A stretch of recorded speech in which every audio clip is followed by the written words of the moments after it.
It's caught in the crossfire. It's caught in the crossfire. She said she came from her face. Right now I can't feel my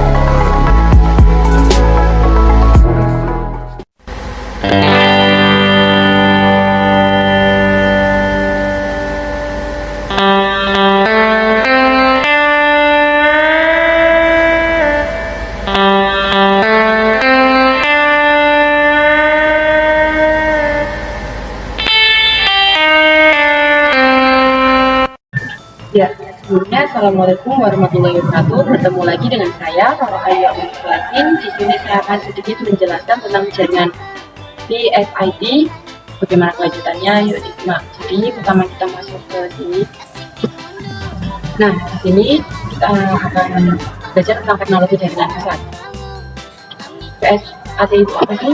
Jadi PSAT atau Very Small Access Terminal adalah sebuah sistem komunikasi satelit yang menggunakan antena parabola berukuran kecil, biasanya antara 0,75 hingga 2,4 meter, untuk mengirim dan menerima data dari satelit. Bisa sering digunakan untuk menyediakan konektivitas internet dan komunikasi data di daerah yang sulit dijangkau oleh infrastruktur komunikasi terestrial seperti kabel atau fiber optik. Selanjutnya, fungsi. Di sini kita mengetahui tentang fungsi-fungsi PSAT, Internet Broadband. PSAT itu menyediakan akses internet berkecepatan tinggi di lokasi terpencil atau pedesaan yang tidak terlayani oleh layanan internet, kabel atau fiber optik. Terus selanjutnya yaitu komunikasi data, digunakan untuk menghubungkan jaringan data antara kantor pusat dan cabang lokasi yang berbeda, baik domestik maupun internasional. Yang selanjutnya, telekomunikasi, memungkinkan panggilan suara, video konferensi, dan layanan telepon di daerah terpencil. Yang selanjutnya, broadcasting, digunakan untuk distribusi konten televisi dan radio, termasuk layanan TV satelit berlangganan. Yang selanjutnya, yaitu monitoring dan kantor, digunakan dalam aplikasi monitoring jarak jauh, seperti pemantau lingkungan, peralatan industri, dan jaringan distribusi energi. Selanjutnya, gimana sih cara kerja PSAT? Itu yang pertama, transmisi data. Data atau data dari perangkat pengguna dikirim ke modem PSAT yang pertama. Yang kedua yaitu pengiriman ke antena atau modem PSAT mengubah data menjadi sinyal radio yang dikirim ke antena parabola. Selanjutnya, komunikasi dengan satelit, yaitu antena parabola memancarkan sinyal tersebut ke satelit di orbit geostasioner.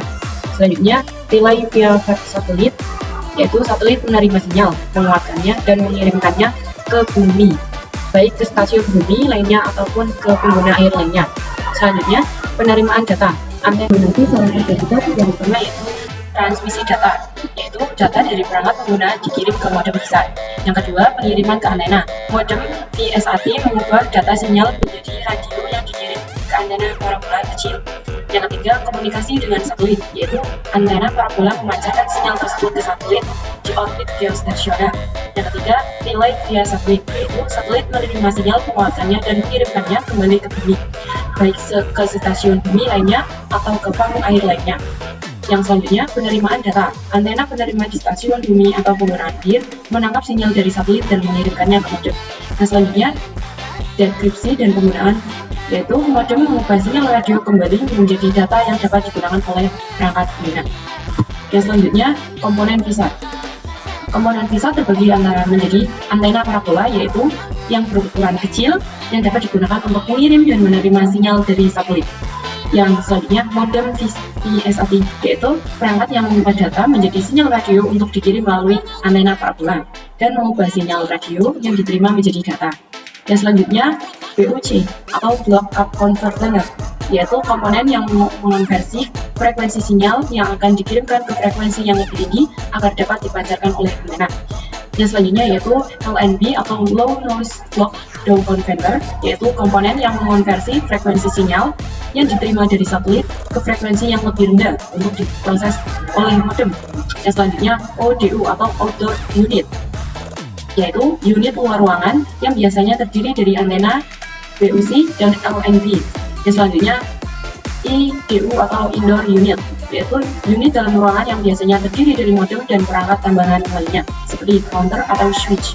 Yang selanjutnya, PSAT adalah solusi komunikasi yang fleksibel dan dapat diandalkan untuk berbagai aplikasi, terutama di daerah yang sulit dijangkau oleh infrastruktur komunikasi tradisional. Selanjutnya, itu kelebihan dan kekurangan PSAT. Kelebihannya yaitu konektivitas di daerah terpencil, atau dapat menyediakan layanan komunikasi di lokasi yang tidak terjangkau oleh infrastruktur kabel atau fiber optik. Yang selanjutnya, instalasi cepat dan fleksibel, atau dapat dipasang dengan cepat dan mudah di berbagai lokasi tanpa memerlukan infrastruktur fisik yang rumit. Selanjutnya, skalabilitas, atau dapat dengan mudah ditingkatkan atau disesuaikan sesuai kebutuhan pengguna. Yang selanjutnya, konektivitas global, atau dapat digunakan untuk komunikasi internasional menghubungkan berbagai lokasi di seluruh dunia. Yang selanjutnya, redundasi dan keandalan, atau memberikan solusi redundasi yang andal untuk jaringan komunikasi darat. Selanjutnya kita bahas tentang kekurangan FSAT. Kekurangannya yaitu yang pertama biaya instalasi dan operasi PSAT biasanya lebih tinggi dibandingkan dengan teknologi komunikasi terestrial, terutama untuk penggunaan individual atau skala kecil. Latensi atau waktu tunda lebih tinggi dibandingkan dengan koneksi kabel atau fiber optik, yang bisa menjadi masalah untuk aplikasi yang sensitif terhadap waktu. Selanjutnya, pengaruh cuaca. Koneksi FSAT dapat terganggu oleh kondisi cuaca buruk seperti hujan lebat ataupun badai, terutama untuk frekuensi yang lebih tinggi seperti KU band dan KA band. Regulasi penggunaan frekuensi satelit sering kali diatur oleh pemerintah yang biasa membatasi fleksibel dan aksesibilitasnya. Selanjutnya, yaitu jenis-jenis PSAT. Apa sih jenis-jenisnya? Yuk kita bahas. Jadi yang pertama, PSAT KU band, ataupun penggunaan frekuensi band dari 12-18 Hz untuk transmisi data. Biasanya digunakan untuk aplikasi broadband karena memiliki kecepatan tinggi dan berukuran antena yang lebih kecil. Yang kedua, PSAT C-band, atau menggunakan frekuensi C-band dari 4-8 Hz yang lebih tahan terhadap gangguan cuaca seperti hujan lebat ataupun badai. Cocok untuk daerah tropis dan aplikasi yang membutuhkan stabilitas koneksi.